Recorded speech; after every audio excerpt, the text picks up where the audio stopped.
অলোকরঞ্জন দাশগুপ্তের কবিতা পড়ব। কবিতার নাম জনান্তিকে। জনান্তিকে, অলোকরঞ্জন দাশগুপ্ত। হডলা ঝুড়ির শীর্ণ সাঁকুর আড়ালে সবার চাউনি লুকিয়ে, সবার হিসেব চুকিয়ে, কোনো সন্ধ্যায় একলা নীরবে দাঁড়ালে হঠাৎ দেখবে দুজন আসছে পথের পাথর কুড়িয়ে। তোমাকে দেখলে বলবে না ওরা, কোন দেশে তুমি থাকো? তোমার দেশের নদীগুলি থেকে কত দূরে এই সাঁকো? তাদের নিশানা ফেলে কেন এলে, কেন এলে? তুমি শুধু যদি একটু তাকাও, তবে সেই বুড়ো এসে আবছা গলায় বলবে তোমায় অপরূপ ভালোবেসে, ওই যে আমার সঙ্গে দেখছো, কোনোদিন ওকে চাইনি। নিজেকে নিয়েই নিবিড় মগ্ন ও একটা বুড়ি ডাইনি। আমার শ্রাবণ, আমার ফাগুন, সব ঘিরে ওর স্বার্থের ঘুণ। ওকে ছেড়ে তবু একটি দণ্ড অন্য কোথাও যায়নি। এই কথা বলে সে বুড়ো ঈষৎ দূরে দাঁড়িয়ে থাকবে আকাশ বিলীন বিষণ্ণ রোদ্দুরে। অমনি তখন সেই বুড়ি এসে শরমের দোর খুলে, অমনি তখন সেই বুড়ি এসে শরমের দোর খুলে তোমাকে বলবে কম্পিত এলো চুলে, ওই যে আমার সঙ্গে দেখছো, ওরই সাথে পোষ মানিয়ে ফাগুন কেন দীর্ঘ হয়নি, আরজি করিনি তা নিয়ে। কেন সে দেয়নি গোধূলি গন্ধা ফুল, এ নিয়ে কখনো করিনি হুলস্থুল। দিন কাটিয়েছি ছোট নকশায় তুহিন তৃপ্তি বানিয়ে। এই কথা বলে আমরা দুজন উভয়ই যেন এক প্রাণ মন, হাতে হাত রেখে এভাবেই যাবে সেই বুড়ো সেই বুড়ি। এই দেখে সব বাসনা ভুলেছে বিমূঢ় হরলা ঝুড়ি। যে যাকেই ডাক দিক মনে হয় আমাকে ডাকছে, যে যাকেই ডাক দিক মনে হয় আমাকেই ডাকছে। কে আমায় পাতা পাতা ঠিক আছে, কে আমায় পিন্টু বলে দৌড়ে গেল মাঠে, কে আমায় পিন্টু বলে দৌড়ে গেল মাঠে। ঘুড়ি ওর আবার কাজে ডাক দিয়ে আমার দুই হাতে ভর দিল, সে ঘুড়ি ওড়াতে শিখিয়ে লুকিয়ে গেল আকাশের মস্ত বড় ছাদ। কে আমায় হঠাৎ মা বলে ডেকে ডেকে এক ভিড় রাস্তার ভিতরে জ্বলে জ্বলে খিদে ঘুমিয়ে পড়ল সে আমার কোলে, মুখ গুঁজে তারপর স্বপ্নের কিনারা মুখ তোলে। অনুরাধা অনুরাধা ডাক দিয়ে আমাকে, কে যেন চিৎকার করে কেঁদে উঠল এ পথের বাঁকে। অধর রাখতে ও যে চেয়েছিল অধরের ফাঁকে, বধিরা বৃদ্ধার মতো মুখ ফেরাইনি তার ডাকে। আমার মনে হচ্ছে এই যে কবিতাটা আমি পড়ছিলাম জনান্তিকে, এই কবিতাটির শেষের অংশটি এই কবিতার অংশ নয় বলে আমার মনে হচ্ছে, কারণ আমি হডলা ঝুড়ির শীর্ণ সাঁকুর আড়ালে সবার চাউনি লুকিয়ে, সবার হিসেব চুকিয়ে, কোনো সন্ধ্যার একলা নীরবে দাঁড়ালে হঠাৎ দেখবে দুজন আসছে পথের পাথর কুড়িয়ে। এখান থেকে যে পড়া শুরু করলাম এবং শেষকালে যেখানে এলাম, এই কথা বলে আবার দুজন উভয়ই যেন এক প্রাণমন, হাতে হাত রেখে এভাবেই যাবে সেই বুড়ো সেই বুড়ি। এই দেখে সব বাসনা ভুলেছে বিমূঢ় হরলা ঝুড়ি। এখান অবধি যে পড়লাম পুরোটার মধ্যে একটা সঙ্গতি আছে, একজন বুড়ো এবং একজন বুড়ির জীবনের কথা বলছে। কিন্তু পরবর্তী পৃষ্ঠায় যখন আমি পড়ছি, পরবর্তী পৃষ্ঠায় যখন আসছি, যে ডাকেই ডাক দিক, যে যাকেই ডাক দিক মনে হয় আমাকে ডাকছে। প্রথমত তো কবিতা পড়ার যে কবিতার যে চরণগুলির মধ্যে যে প্রবহমানতা, যে ছন্দ, যে পড়ার যে ঢং, সেই প্রবহমানতা, সেই ছন্দ এখানে ক্ষুণ্ণ হচ্ছে। দ্বিতীয় কথা, এর কন্টেন্টও যেন আলাদা। কে আমায় পিন্টু বলে দৌড়ে গেল মাঠে, ঘুড়ি ওড়াবার কাজে হাত দিয়ে আমার দুই হাতে ভর দিল, সে ঘুড়ি ওড়াতে শিখিয়ে লুকিয়ে গেল আকাশের মস্ত বড় ছাতে। সেই বুড়ো বুড়ি কিন্তু এই শেষ অংশটুকুর মধ্যে নেই। অনুরাধা অনুরাধা ডাক দিয়ে আমাকে, কে যেন চিৎকার করে কেঁদে উঠল এ পথের বাঁকে, অধর রাখতেও যে চেয়েছিল অধরের ফাঁকে, বধিরা বৃদ্ধার মতো মুখ ফেরাইনি তার ডাকে। ফলে এইখানে আমার মনে হচ্ছে যে একটা ছন্দপতন ঘটেছে। এটা মনে হচ্ছে অন্য কোনো কবিতার অংশ, বা এটি সম্পূর্ণ একটি কবিতা যার শিরোনাম নেই। আর আগের কবিতাটি ওই এই দেখে সব বাসনা ভুলেছে বিমূঢ় হরলা ঝুড়ি, ওইখানেই আগের কবিতাটি হয়তো শেষ। এটা নিশ্চিত হওয়ার কোনো উপায় আপাতত আমার কাছে নেই। আচ্ছা, আমি একবার সূচিতে গিয়ে ঘুরে দেখে আসি যে সূচিতে কিছু বলছি কিনা। সূচিপত্রে গিয়ে খানিকটা যেন বুঝতে পারলাম। জনান্তিকে এই কবিতাটি 39 পাতায় যথারীতি মুদ্রিত আছে। আমরা 39 পাতা থেকেই পড়েছি। হরলা ঝুড়ির শীর্ণ সাঁকোর আড়ালে, প্রথম লাইন। তারপরের কবিতাটির নাম এখানে দেয়া আছে রাজসাক্ষী। আমার বাড়ির জন্য জমিটা কোথায়, এইটি বোধহয় কবিতার প্রথম লাইন হবে। রাজসাক্ষী হচ্ছে কবিতাটির নাম। আমি এখানে 40 নম্বর পাতা উল্টে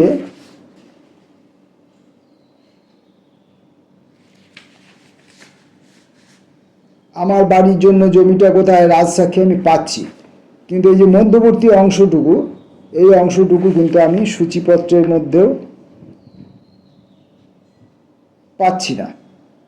ফলে আমি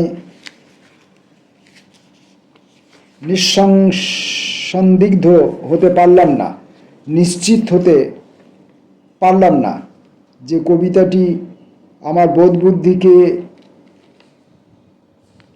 অতিক্রম করে পেরিয়ে গেল কিনা। একই কবিতা, কিন্তু আমি হয়তো লিঙ্ক করতে পারছি না, অথবা এটি অন্য কোনো কবিতার অংশ যার শিরোনাম নেই। আমরা পরবর্তী কবিতায় আসব, রাজসাক্ষী। আমার বাড়ির জন্য জমিটা কোথায় কেনা হবে, আমার বাড়ির জন্য জমিটা কোথায় কেনা হবে।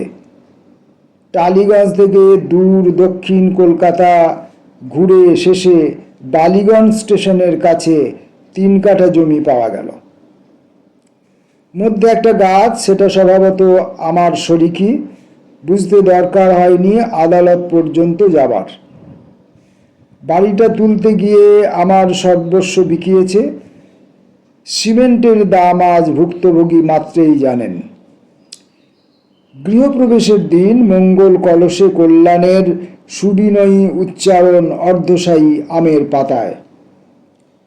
ঢুকতে গিয়েছি ঘরে, ঢুকতে গেছি যেই, এমন সময় দেখি 80 বছরের বৃদ্ধ এক, উঁচু কপালের নিচে পাথরের মতো শক্ত মুখ, দীর্ঘ দেহ, অযাচিত দাঁড়ালেন প্রাঙ্গণ বেদিতে। অনাহুত ডাহুকের মতো তীক্ষ্ণ কর্কশ গলায় বলে উঠলেন, ওরে এখানে কে, কার এত সাহস, জানিস এ কার মাটি, এ তোদের জমি হতে পারে, জানিস এ কার মাটি। ওই গাছটার ঠিক নিচে ওরা বসেছিল, আমি বসিয়েছিলাম। এই মাটি ওদের শিশুর, কিন্তু সেই শিশু ফোটেনি কখনো, কেননা তারা দুজন পরপর ভেসে চলে গেছে। জীবনে একবার আমি অসবর্ণ বিবাহ দিয়েছি, আমার পাপের আমি প্রতিশোধ নিয়েছি একবার। এবার মৃত্যুর আগে তোদের পাপের বিষ দাঁত ভেঙে ফেলে দিয়ে আমি নরকে যেতেও রাজি আছি। সরাও সরাও এই পাতার ভরং, ভিত্তি ভাঙো, তারপর বেরিয়ে যাও, যাও।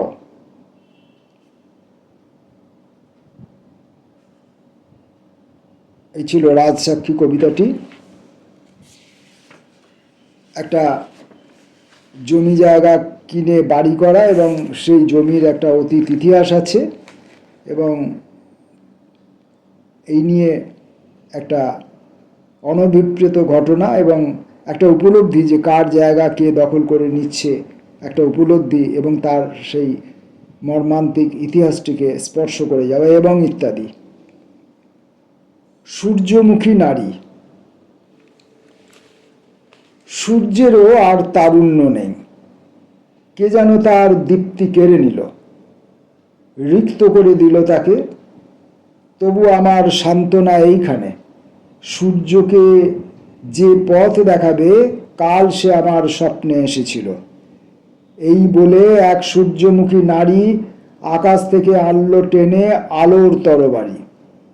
আকাশ ভরে উঠল গানে গানে। সেই কথাটির জীয়ন কাঠির অবাক ছোঁয়া লেগে কনক চাপার কান্তি জাগে শ্রাবণ ভরা মেঘে। সেই কথাটির কোরক হতে বিকীর্ণ বিশ্বাসে শান্তি জাগে সজল ঘাসে ঘাসে। সূর্যকে যে পথ দেখাবে আমার প্রেমিক সেজে সবার কাছে আসবে যখন, সহোদরা নম্র নিহারিকা ভাইয়ের ললাট জুড়ে তখন পড়াবে জয়টিকা। সবার মনের মন্দিরাতে বন্দনাতার হঠাৎ উঠবে বেজে, জীবন হবে অভয় আলোর জয়ধ্বনিময়। আমার সঙ্গে মিলন হলে সেই যে দোহার পূর্ণ পরিচয়, অমর দ্বীপে উঠবে জ্বলে অতল গভীর সমুদ্র সঞ্চারী। এই বলে এক হোমানলে নিজেই জলে সূর্যমুখী নারী।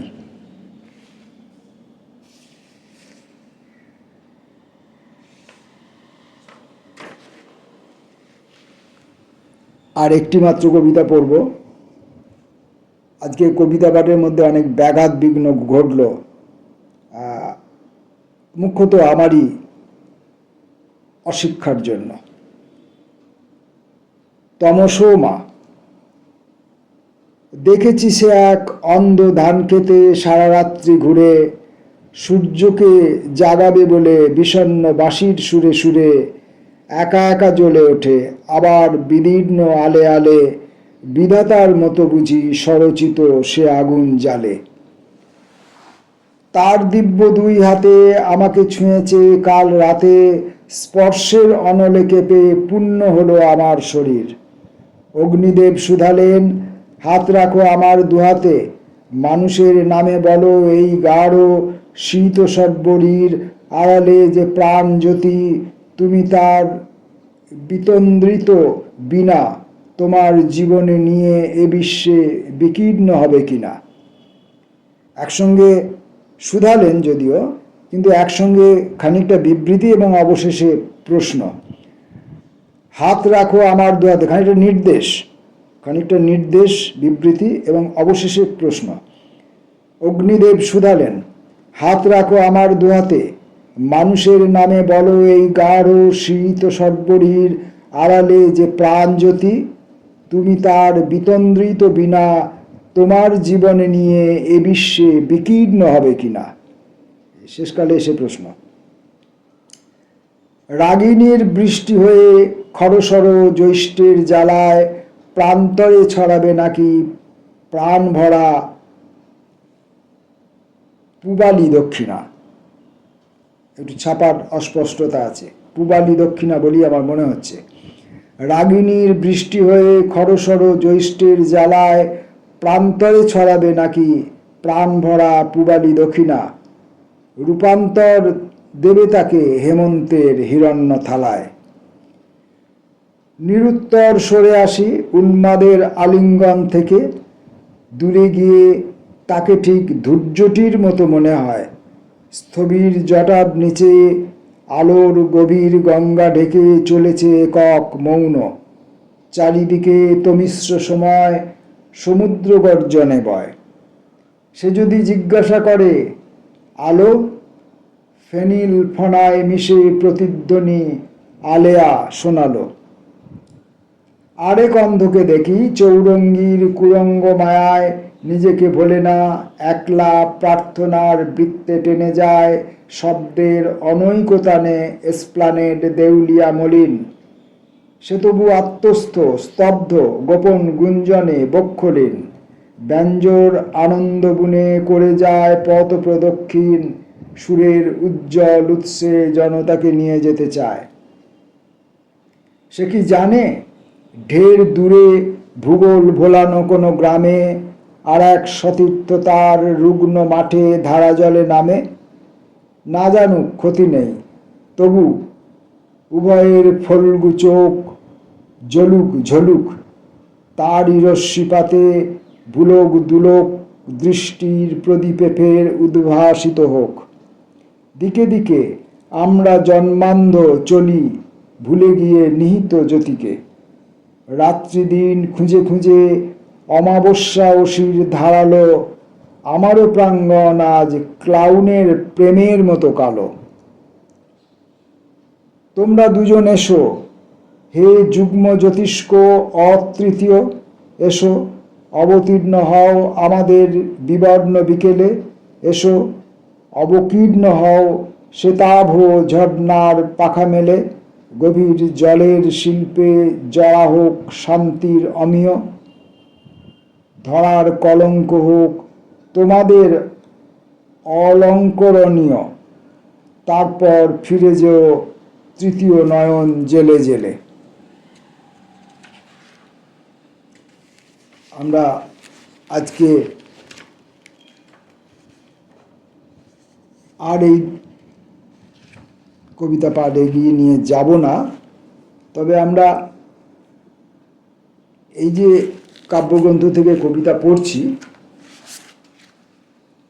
এইখানে আমি আগেও কবিতা পাঠের বলেছি, কবিতা পাঠের সময়, যে এই যৌবন বাউল কাব্যগ্রন্থটির মধ্যে কবি কবিতা লেখার সময় যে শব্দাবলী, যে ভাষা ব্যবহার করছেন, তা অনেকটাই আমাদের মুখের ভাষা থেকে অনেকটা দূরে, অনেকটা ফেলে আসা শব্দাবলী, যে শব্দাবলী, যে ভাষা, যে বাক্য নিচয় এখন আর আমরা ব্যবহার করি না। আমরা মুখে ব্যবহার করি না, এমনকি লেখাতেও ব্যবহার করি না, কবিতা লেখাতে তো ব্যবহার করিই না, অন্য কোনোভাবেও আমরা ব্যবহার করি না। আমরা এই যৌবন বাউল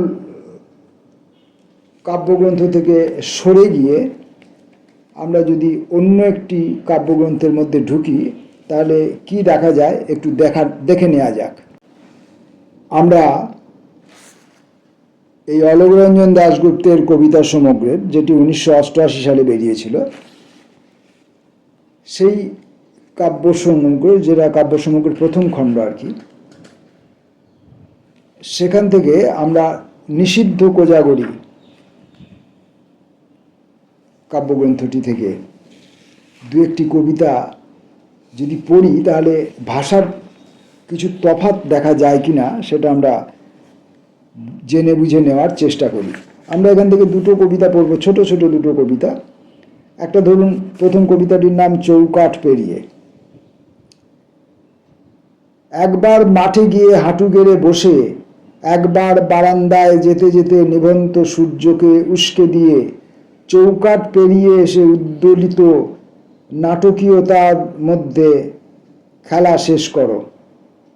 অধিক বৎসর বেঁচে লাভ, কখনো বধূর কানে রোজ রাত্রে একই গোলাপ আবৃত্তি করো না। শুধু মস্ত বড় বাগান বানিয়ে খরগোশ আদর করে ছেড়ে দাও আপন সংসার।